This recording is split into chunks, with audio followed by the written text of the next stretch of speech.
पर्यंत डॉक्टरसुद्धा त्यांच्याबरोबर थांबायचे. म्हणजे सगळ्यांना सोपवलं म्हणजे आपण निघून जायचं असं कधी केलं नाही. तेवढीच वेळ तेवढी क्षमता सरांकडे होती आणि अगदी म्हणजे खूपच त्याला तपश्चर्या आहे. इतके वर्ष सातत्याने त्या पद्धतीने काम करणं. सगळ्यात मोठे भाग्यवान व्यक्ती म्हणता येईल मला डॉक्टरांना की श्रद्धेय बाबा आमटे आणि मातृतुल्य साधनाताई यांच्या शेवटच्या क्षणापर्यंत त्यांनी त्यांची सेवा केलेली आहे. म्हणजे हे एकमेव आहे की त्यांचा शेवटचा श्वास त्यांनी पाहिलेला आहे डॉक्टरांनी. इतकं मोठं योगदान त्यांचं आनंदवनासाठी आहेच, तिथल्या पेशंटसाठी पण, बाबाताईंसाठी की आमटे परिवारासाठी पण त्यांचं राहिलेलं आहे. तर श्रद्धेय बाबा आणि मातृतुल्य साधनाताई यांच्याबद्दलच्या आठवणी आपण सांगाव्या. त्या खूपच संवेदनशील असतील की आमच्या सगळ्यांना त्या हार्टपर्यंत, आमच्या सगळ्याच्या हृदयापर्यंत त्या पोहोचतील. कारण ते खूपच महत्त्वाचे आहेत आणि त्याला साक्षीदार तुम्ही आहे, कडूसर आहे, इकडे कवीश्वर काका आणि सगळे आहे. पण हे अधिक आहे, त्यामुळे ते तुम्ही ते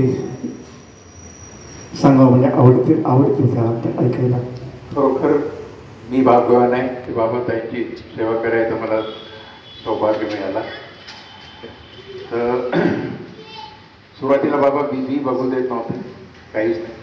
त्यांची रेग्युलर दिनचर्या होती. 4ला उठून जायचे, फिरायला जायचे आणि सर्व वेळेवर होते. प्रत्येक गोष्ट बिलकुल वेळेवरच करायचे. आम्ही पण उठत होतो 4ला. सकाळी आमचा चहा 5ला व्हायचा आणि 10ला जेवण, संध्याकाळी 7ला जेवण, मदत काहीच नव्हतं. आनंदवनात त्या काळात काम करणारे प्रत्येक कार्यकर्त्याला कोणाची बेली पुढे नव्हती. सगळे हे होतं की जेवण वेळेवर, सकाळी 4ला फिरायला जाणं. आणि त्याच्यानंतर मग बाबा एवढे फास्ट चालायचे की आम्हाला धावावं लागेल, एवढे फास्ट चालायचे, एवढे फिट होते. वय किती? 94. कधी कधी जाताना कडुगुर्दी राहायचे आमच्यासोबत. कधी कधी जाताना मग बाबा म्हणायचे की थोडं चक्कर येते मला.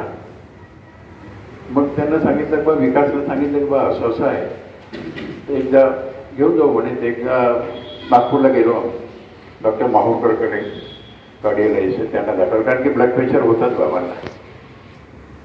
तर तिथे गेल्यावर सर्व तपासण्या झाल्यावर त्यांनी हे केलं की बा त्यांना ब्लड कॅन्सर निघाला. तर रिपोर्ट त्यांनी पाठवला मुंबईला. मुंबईचा रिपोर्ट आला. मग डॉक्टर आले की बा तेव्हा वय बाबांचं 90 होतं की बाबांना सांगायचं कसं, म्हाताऱ्या माणसाला एकदम तुम्हाला कॅन्सर आहे असं सांगितलं. तर माझ्याकडे आलं. मी होतो बाबांसोबत, तिथे मी बाबांसोबत होतो रात्रंदिवस. तर त्यांनी सांगितलं की बाबांना तुम्ही सांगा की असं असं आहे. बाबा पाहत होते. बाबा खूप शार्प होते. त्यांच्या बोलण्यावरून, माझ्याशी बोलण्यावरून, त्यांच्या हावभावावरून समजून गेले ते. तर मला विचारलं, माझे निकनेम बाबाच आहे. तर विचारलं क्या आहे बाबा. मी जेव्हा आनंदवनात आलो तर मला मराठी येत नव्हती, हिंदीच बोलतो. बाबा माझ्यासोबत हिंदीच बोलायचे. ते शेवटपर्यंत हिंदीमध्येच बोलायचे. जरी मला मराठी येऊ लागली चांगली, मग ताई नेहमी म्हणायच्या की अरे त्याला मराठी येते ना, तुम्ही मराठीमध्ये बोला ना. पण ते हिंदीमध्येच बोलायचं. तर मला विचारलं क्या आहे बाबा, हे क्या बोल रहे. मी सांगितलं की बाबा काही नाही. ते सांगून राहिले की बाबा तुमचा रिपोर्ट आलेला आहे. हां ठीक आहे, काय आहे रिपोर्ट. सांगितलं त्यांना की असा असा रिपोर्ट आहे बाबा. तर म्हणे याच्यात काय म्हणे, माझ्यापेक्षा जास्त सिरियस तर डॉक्टर दिसून राहिले म्हणे. हे बघा डॉक्टर म्हणे की या जगात कोणीही आजार अमर होऊन आलेला नाही, प्रत्येकाला जायचं आहे. तर हसत हसत जायचं म्हणे. त्याच्या हे करायचं काय, जसं जन्म होते तसा मृत्यूचाही आहे. हे तर आहे बघ, नेचरचंच हे आहे, नियमच आहे ते. मग डॉक्टर म्हणाले नाही बाबा तसं नाही, तुम्हाला कुठेतरी हॉस्पिटलमध्ये ॲडमिट व्हावं लागेल. तो बाबा म्हणे बिलकुल नाही. मला म्हणे बाबा पॅकिंग करू, आपण आनंदवन जायचे. मग डॉक्टर म्हणे की बाबा आनंदवनात नेऊन कसं कराल तुम्ही, त्याला टेंडर केअर लागेल, तुमच्याकडे ICU आहे का. म्हटलं नाही बा. मग कसं 7 दिवसाचं वर नाही झालं. मग बाबा म्हणे 7 दिवस असो 5 दिवस असो, मला आनंदवनातच जायचं आहे. मग विकासला सांगितलं की बाबा असं असं आहे. बाबा नाही म्हणून राहिले. म्हणे ठीक आहे ना, आपण त्यांची इच्छा नाही आहे तर मग कशाला. तर विकासने मग सांगितलं बघ आपण ओटी करून घेऊ. ते एका रात्रून ओटी तयार करायला लावले. जसं मी सांगितलं विकासचा कोणत्याही कामात एवढा सपोर्ट राहायचा की त्यांनी ओटी तयार केली. जाऊन मी ओटी फेमिगेट केली आणि आम्ही दुसऱ्या दिवशी बाबांना घेऊन आलो. मग डॉक्टरने सांगितलं बघ तुम्ही ICU मध्ये काम केलं आहे का? मी म्हटलं नाही बाबा. मग कसं करत म्हणे? तर बाबा म्हणे वो सब करता तुम बता दो उसको क्या करना है. मग डॉक्टरने सांगितलं कसं करायचं, काय करायचं. सेंट्रल लाईन टाकली होती इथे, त्याच्यातूनच मग ब्लड हे ते IV सर्व लावायचं.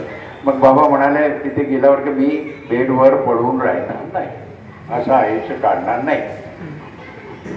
मग परत विकास भाऊचा रोल आला. विकास भाऊच्या बद्दल लोकांना असं वाटतं की फक्त डॉक्टर आहे, संस्था प्रमुख आहे. तो एक व्हर्सेटाईल मॅन आहे. सर्व त्याला छंदात तो प्रवीण आहे. सर्व येतो त्याला. प्रत्येक गोष्टीत तो फर्स्ट क्लास इंजिनियर आहे, फर्स्ट क्लास डॉक्टर आहे, फर्स्ट क्लास ह्युमन बिईंग आहे, फर्स्ट क्लास ॲडमिनिस्ट्रेटर आहे. काय नाही आहे तो.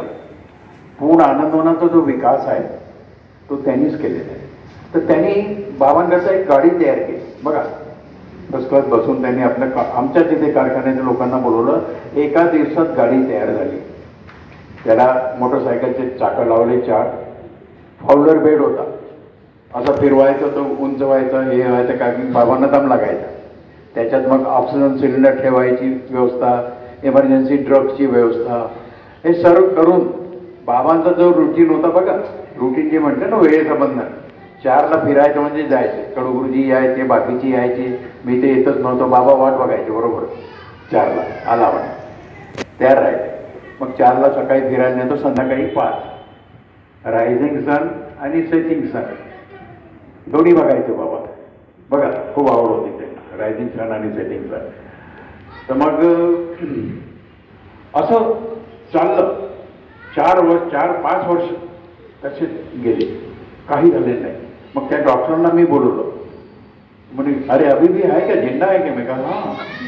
तर त्यांनी बघितलं आमचं. म्हणे इथं फर्स्ट क्लास सेटअप आहे. तर तुम्ही कसं म्हणत होते आमच्याकडे? नाही तर विकास भाऊंनी करायला लावलं. काहीच नव्हतं आमच्याकडे.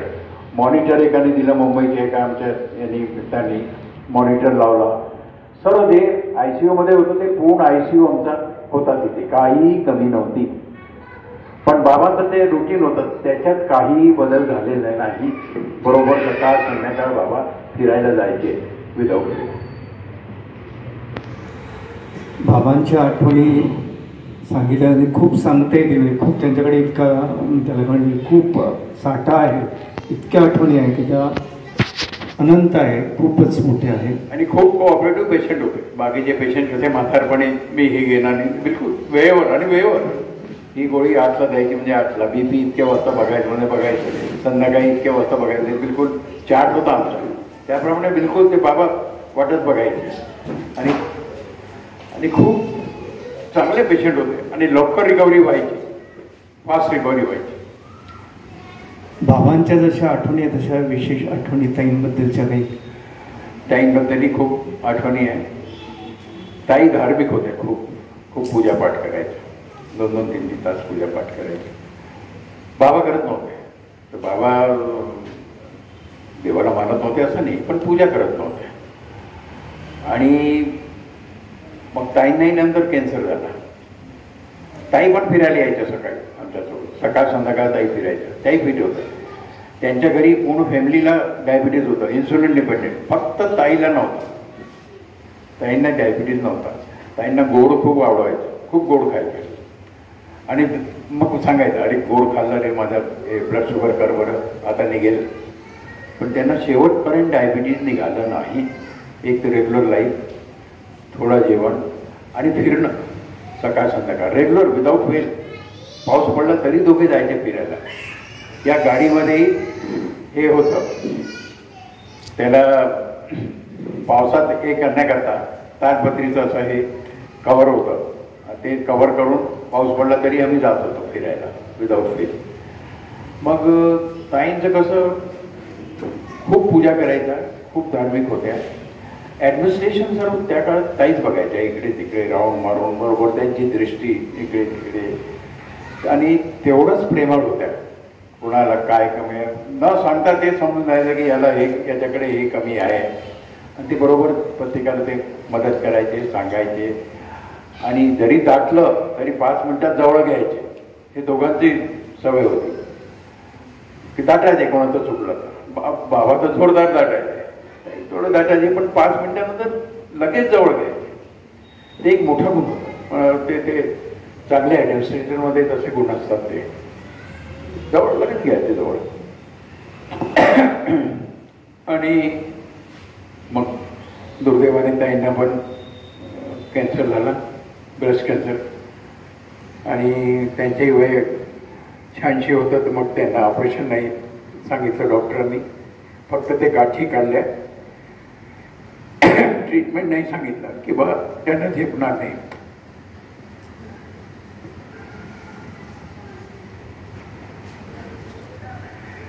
तसंच ते राहिलं. पण त्या बाबांचा काही स्ट्रॉंग नव्हत्या. लवकर एका 6 महिन्यातच खचू लागल्या.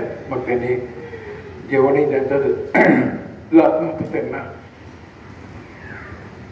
तर अशी एक जोडी होती, खरोखरच देवानीच बनवलेली जोडी होती.